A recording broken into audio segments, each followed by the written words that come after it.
సృష్టికి పూర్వం సత్యం లేదు, అసత్యం కూడా లేదు. జననం లేదు, మరణం లేదు, పగలు లేదు, రాత్రి లేదు, ఆకాశం లేదు, అంతరిక్షం కూడా లేదు. అక్కడ కేవలం గాఢాంధకారం మాత్రమే ఉంది. అది కూడా శూన్యం. అసలు ఈ సమస్త విశ్వం ఎక్కడి నుంచి వచ్చింది? ఇది ఎవరికి తెలుసు? దేవతలు కూడా సృష్టి జరిగిన తర్వాతే వచ్చారు కదా.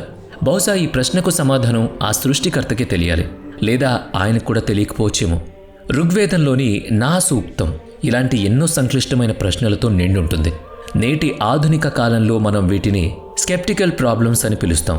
ప్రపంచంలోని ఇతర నాగరికతలు ఇంకా అప్పుడప్పుడే మొదలవుతున్న సమయంలోనే వైదిక ఋషులు అస్తిత్వం గురించి ఇంత లోతైన ప్రశ్నలు వేశారు. ఒక్కసారి ఆ కాలాన్ని ఊహించుకోండి.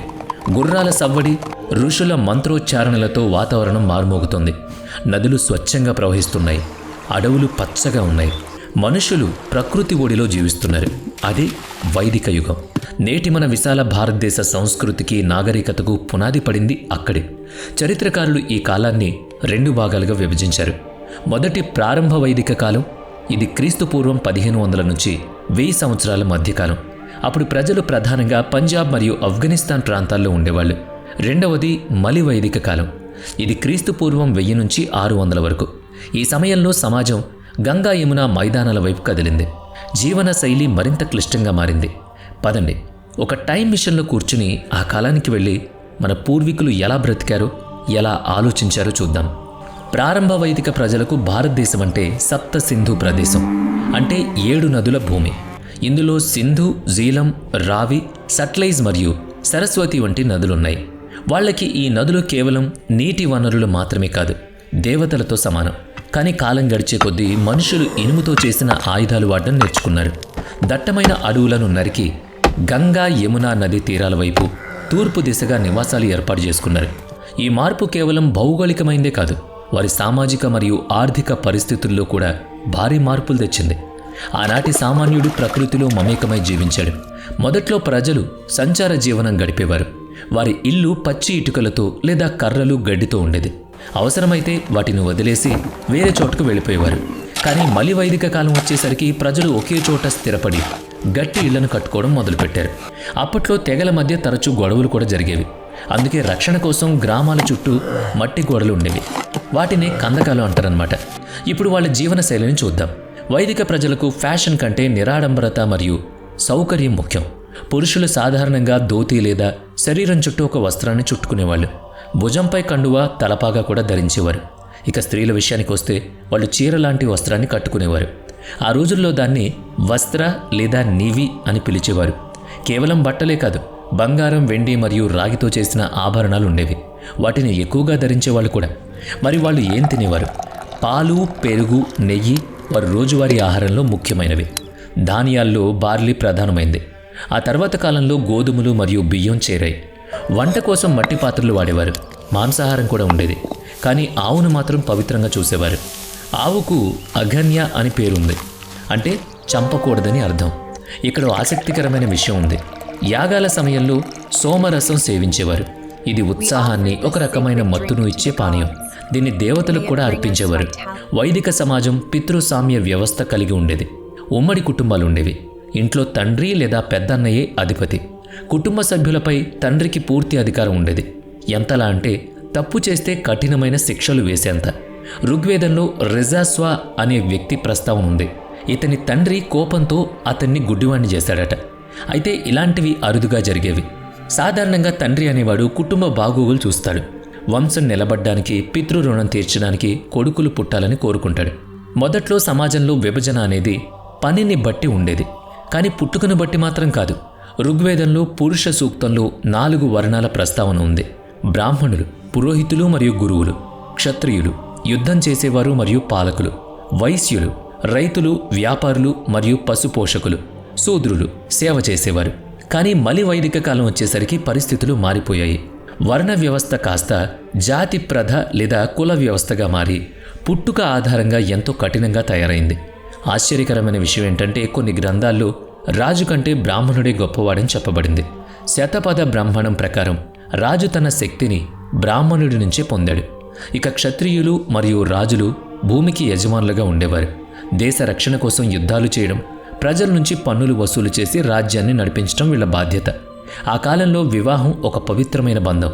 ఋగ్వేదం స్పష్టంగా చెప్పింది, భార్యే గృహిణి అని. దీన్ని బట్టి భార్యకు ఎంత ప్రాముఖ్యత ఉందో అర్థం చేసుకోవచ్చు. భర్తతో కలిసి భార్య యజ్ఞంలో పాల్గొనొచ్చు. అసలు భార్య లేని పురుషుడు యజ్ఞం చేయడానికి అర్హుడు కాదు. సాధారణంగా ఒకే భార్యను పెళ్లి చేసుకునేవారు. కానీ కులీన వర్గాల వాళ్ళు మాత్రం బహుభార్యత్వం పాటించేవారు. వితంతు పునర్వివాహాలు ఉండేవి కావు. కానీ స్త్రీలకు తమ భర్తను ఎంచుకునే స్వయంవరం లాంటి హక్కులుండేవి. ఒక్కసారి పెళ్లి జరిగిందంటే ఇక విడాకులు తీసుకునే ప్రసక్తే లేదు. వివాహం యొక్క ప్రధాన ఉద్దేశం వంశాన్ని నిలబెట్టే పుత్రుణ్ణి పొందడం. పిల్లలు లేని వారిని సమాజంలో చిన్నచూపు చూసేవారు. అయితే దత్తత తీసుకునే వెసులుబాటు కూడా ఉండేది. ఇక స్త్రీల చదువుల విషయానికి వస్తే ప్రారంభ కాలంలో వాళ్ళ స్థానం చాలా ఉన్నతంగా ఉండేది. వారు వేదాలు చదివేవారు, యజ్ఞాల్లో పాల్గొనేవారు, తత్వశాస్త్ర చర్చల్లో పాల్గొనేవారు. గార్గి, మైత్రేయి వంటి విదూషణీమణులు దీనికి ఉదాహరణ. కానీ విచారకరమైన విషయం ఏంటంటే సమయం గడిచే కొద్దీ స్త్రీల హక్కులు హరించుకుపోయాయి. చివరిగా ఆనాటి ఆర్థిక వ్యవస్థను చూద్దాం. ఇది పశుపోషణ నుంచి వ్యవసాయం వైపు సాగిన ప్రయాణం. ప్రారంభంలో ఆవులే అతిపెద్ద ఆస్తి. ఒక వ్యక్తి ఎంత ధనవంతుడు అనేది తన దగ్గర ఉన్న పశు సంపద మీద ఆధారపడి ఉండేది. ఎద్దులతో నాగలి లాగడం, పంటల సీజన్లు మరియు నీటి పారుదల పద్ధతులు వాటికి బాగా తెలుసు. అంతేకాకుండా వడ్రంగులు, లోహపు పనివారు మరియు నేత కార్మికులకు మంచి ఆదాయం ఉండేది. మలి వైదిక కాలంలో ఒక గొప్ప మార్పు వచ్చింది. ఇదే ఇనుము వినియోగం. దీనివల్ల వ్యవసాయం మరియు యుద్ధం రెండిటిలోనూ విప్లవం మొదలైంది. ఆ రోజుల్లో వ్యాపారం వస్తు మార్పిడి పద్ధతి ద్వారా జరిగేది. అంటే డబ్బు లేకుండా వస్తువులు ఇచ్చి పుచ్చుకోవడం అవసరాన్ని బట్టి. అప్పట్లో ఆవు ఒక కరెన్సీ నోట్ లాంటిది. దాన్నే ప్రామాణిక ముద్రగా చూసేవారు. ఆ తర్వాత కాలంలో చెల్లింపుల కోసం బంగారు ఆభరణాలు, నాణ్యాలు వచ్చాయి. వైదిక ప్రజలు ప్రకృతి శక్తులను పూజించేవారు. ప్రతి ప్రకృతి శక్తికి ఒక దేవత ఉండేది. ఉదాహరణకు వర్షం మరియు యుద్ధానికి అధిపతి ఇంద్రుడు. ఇతన్ని దేవతల్లో ఉన్నతుడు అని అంటారు. అలా ఒక్కొక్కరికి ఒక్కో విధంగా. ఈ దేవతలను ప్రసన్నం చేసుకోవడానికి హావనాలు లేదా యజ్ఞాలు చేసేవారు. మొదట్లో ఇవి చాలా సాధారణంగా ఉండేవి. కానీ కాలం గడిచే కొద్దీ అశ్వమేధ యాగం వంటి భారీ మరియు ఖరీదైన యజ్ఞాలు పుట్టుకొచ్చాయి. వీటిలో పశుబలులు కూడా ఇచ్చేవారు. ఈ యజ్ఞాలు చేయించే బ్రాహ్మణ పురోహితులకు ఆవులు, బంగారం, వస్త్రాలు మరియు భూమిని దానంగా ఇచ్చేవారు. అదే సమయంలో సమాజంలో ప్రేతాత్మలు, చేతబడి, వశీకరణ వంటి వాటిపై ప్రజల నమ్మకం విపరీతంగా పెరిగింది. ఆసక్తికరమైన విషయం ఏంటంటే ఋగ్వేదంలో స్వర్గం గురించి చాలా అద్భుతమైన వర్ణనుంది. అక్కడ పగలు, రాత్రి అన్నీ ఆనందదాయకంగా ఉంటాయని, మనిషి బలశాలిగా, రోగాలు లేకుండా ఉంటాడని ఊహించుకున్నారు. అదే సమయంలో పాపులకు శిక్ష విధించే ప్రదేశంగా నరకాన్ని ఊహించుకున్నారు. దీన్ని బట్టి ప్రజలు పాపం చేయడానికి భయపడేవారని అర్థమవుతుంది. అయినప్పటికీ వైదిక ఋషుల ఆలోచనలు పూర్తిగా ఆశావాదంలో ఉండేవి. నిరాశకు అక్కడ చోటు లేదు. వారు జీవితాన్ని పూర్తిగా అనుభవించాలనుకున్నారు. అందుకే ఋగ్వేదం నిండా దీర్ఘాయువు, ధనం, శక్తి మరియు శత్రువులపై విజయం కోరుతూ చేసే ప్రార్థనలు కనిపిస్తాయి. క్రీస్తుపూర్వం 600 నాటికి ఉపనిషత్తుల రచన జరిగింది.